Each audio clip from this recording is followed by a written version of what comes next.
Olá pessoal, na aula de hoje nós vamos dar continuidade ao estudo dos modelos de escolha discreta.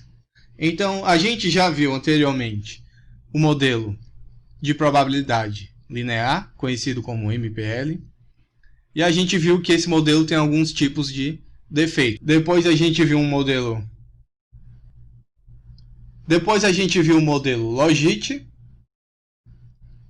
que não tinha os problemas do modelo MPL, e agora a gente vai ver o modelo Probit, que é semelhante ao modelo Logit, quase a mesma coisa, porém agora a gente trabalha com uma função densidade diferente.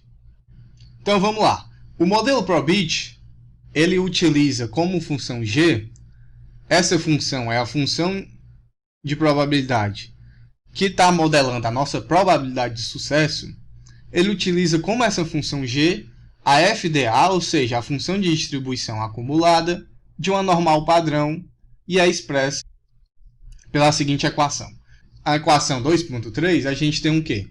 G de z é igual a g de beta 0 mais x beta, que é o nosso modelo, né, aplicado na função g. Então a gente tem o seguinte modelo, beta 0 mais beta 1 x1, isso vai até o beta k. Aqui seria um modelo linear, e a gente aplica uma função g a esse modelo, e aí ele sai do linear e vai para o não linear. Essa função g, aplicada nas nossas variáveis e nos nossos parâmetros, é como a gente modela a nossa probabilidade de sucesso, que é a probabilidade do y ser igual a 1, dado os valores das variáveis exógenas, os x. E aí essa função g, ela é dada pela FDA da normal padrão. Então a gente chama da FDA esse φ maiúsculo, que é a integral de menos infinito até o valor z, que é o valor do argumento da função. E a integral dessa função φ minúsculo, que seria a função densidade da normal padrão, que é dado pela fórmula ou a equação gaussiana, em que você tem que na normal padrão a média é 0 e o desvio padrão é 1, resultando nessa equação. E é praticamente isso o modelo Probit. Ele é bem simples. E aí a escolha de G, como sendo a FDA de um normal padrão, ela vai assegurar que todos os nossos valores de G aplicado nos parâmetros e nas variáveis exógenas, esses valores vão ser sempre entre 0 e 1. Então isso quer dizer que o nosso G de Z, que é beta 0 mais x beta,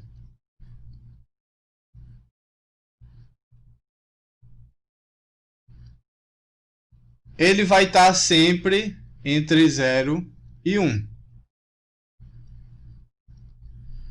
Isso quer dizer que a probabilidade de sucesso vai estar sempre entre 0 e 1.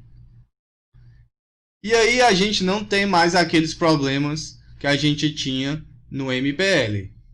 Então eram problemas em que a probabilidade era maior do que 1, que é um absurdo, e problemas em que a probabilidade às vezes era negativa, que também é um absurdo.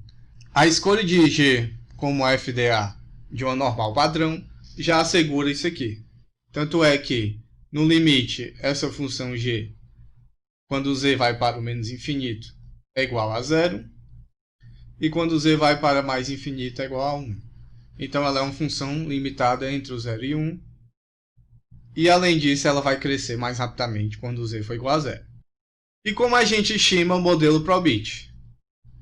Da mesma forma que a gente estima o modelo Logit. Então é estimado, a estimação é por máxima verossimilhança.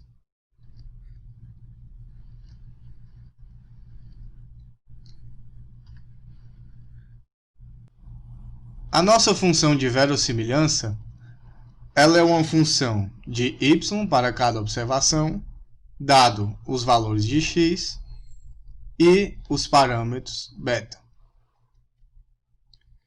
Então ela vai ser a FDP, a função de densidade e probabilidade, de uma função de Bernoulli. Então a Bernoulli ela assume, no caso, o nosso y, ele segue um Bernoulli, né? E ele assume os valores 1 e 0. Então é a probabilidade do y ser igual a 1, que é g de z, né? Eu vou chamar então de x beta. Isso aqui elevado ao valor de y, que no caso é 1, vezes a probabilidade do y ser igual a 0, que é o complementar dessa probabilidade, ou seja, 1 menos g de x beta. Isso aqui elevado a 1 menos yi. Então, quando o y é igual a 1, esse expoente aqui é igual a 1 e a gente tem a probabilidade de y ser igual a 1. Se o nosso y é igual a 0, a gente tem que esse expoente é 0, então tudo esse lado esquerdo aqui vira 1. E aqui o nosso expoente vai ser o quê? 1, e a gente fica com essa probabilidade que vai ser 1 menos a probabilidade de y ser igual a 1, ou seja, o complementar é a probabilidade de y ser igual a 0. E essa é a nossa verossimilhança. Aplicando o logaritmo nessa função, a gente vai chamar de Li, que vai ser função dos nossos beta. Esse expoente vai cair, né? Ln de g x e beta mais 1 menos y ln de 1 menos g de x e beta. Então essa é a log verossimilhança para cada observação. Então se a gente quer da nossa amostra inteira, a gente tem que somar a log verossimilhança em toda a amostra. Então a gente vai somar do i igual a 1 até o tamanho da nossa amostra, que é n, Li beta.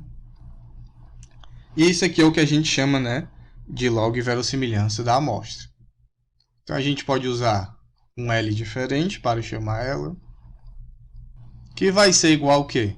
Ao somatório de i igual a 1 até n ao longo de toda a nossa amostra dessa função aqui de cima. Então vamos pegar ela aqui.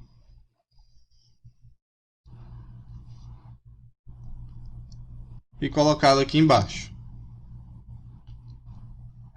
Então está aqui a nossa log verossimilhança.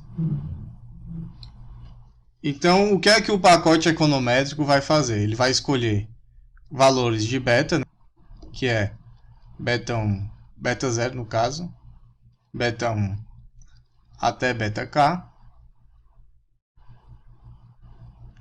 que vai maximizar essa função aqui de cima.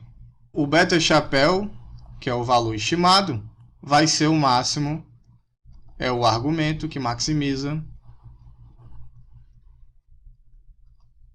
essa função log verossimilhança.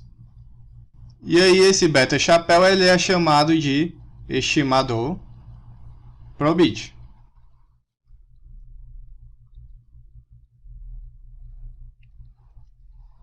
E como a gente interpreta os valores desse estimador? Então vamos supor que a gente tem beta 1 igual a menos 0,2 e beta 2 igual a 0,5. Então o beta 1 está relacionado à variável x1 e o beta 2 à variável x2. Então a gente pode interpretar de maneira direta o sinal dos nossos parâmetros. Vou até colocar aqui um positivo. Então quer dizer o quê? Quer dizer que a nossa variável x1 ela tem um impacto negativo.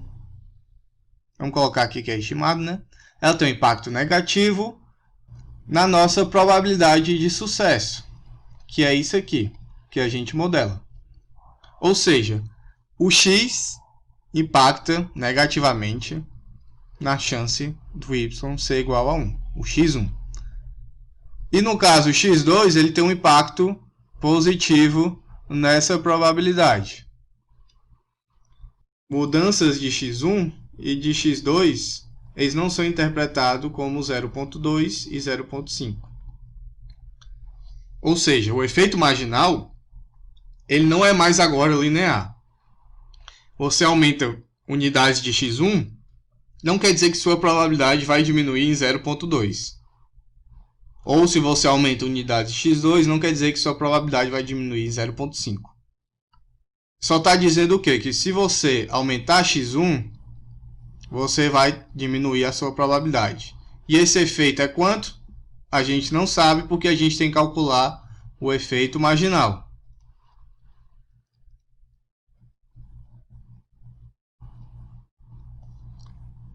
Isso também quer dizer que a gente aumenta x2, a gente vai agora aumentar a probabilidade. Mas quanto a esse efeito, a gente também não sabe, porque a gente tem que calcular o efeito marginal.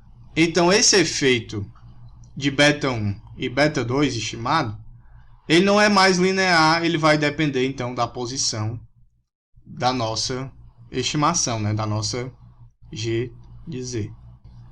E aí, no modelo Probit, assim como o Logit, né? A gente vai ter as propriedades do estimador. Então, as propriedades do estimador de máxima verossimilhança.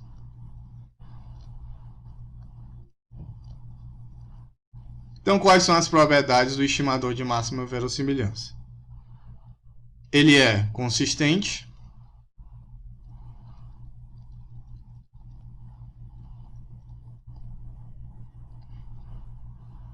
Ele é assintoticamente normal.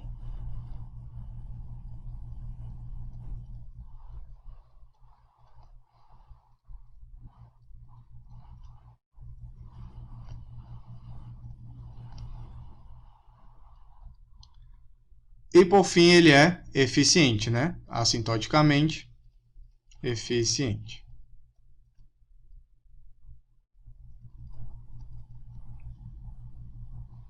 Então, o que é que significa ele ser consistente? Significa que o valor estimado dos nossos parâmetros converge em probabilidade para o valor populacional, né? O verdadeiro valor dos parâmetros. O que é que significa ele ser assintoticamente normal? Quer dizer o quê? Que o estimador de máxima verossimilhança ele vai convergir em distribuição para uma normal. Então, o estimador de máxima verossimilhança converge em distribuição para uma normal com média zero e variância V, em que essa variância é a variância do estimador. E o que é que significa ele ser assintoticamente eficiente? Assintoticamente eficiente está dizendo que a variância do estimador de máxima verossimilhança é a melhor variância possível, é a variância mínima dos estimadores não viesados. Ou seja, a variância do estimador de máxima verossimilhança, ela satisfaz o limite inferior de Cramer-Hall. E a gente utiliza o pseudo R2 ou outros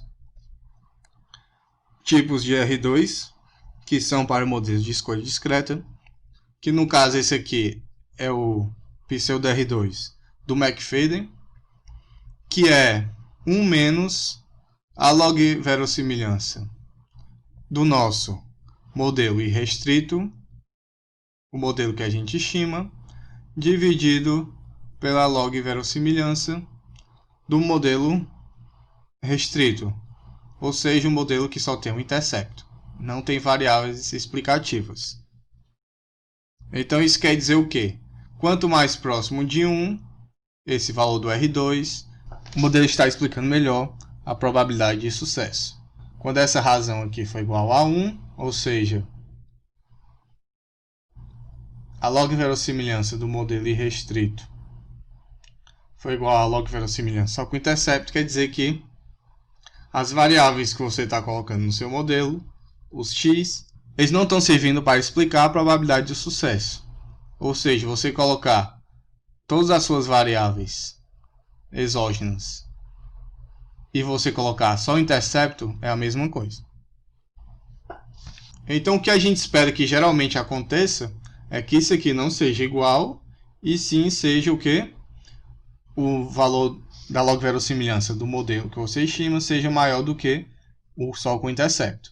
E aí o R2 vai ser maior do que zero. E por hoje é só. Na próxima aula a gente vai ver estimações lá no R, em que você vai ter comparações entre o modelo MPL, Logit e Probit. E na outra aula a gente vai ver o modelo Tobit. Até a próxima aula.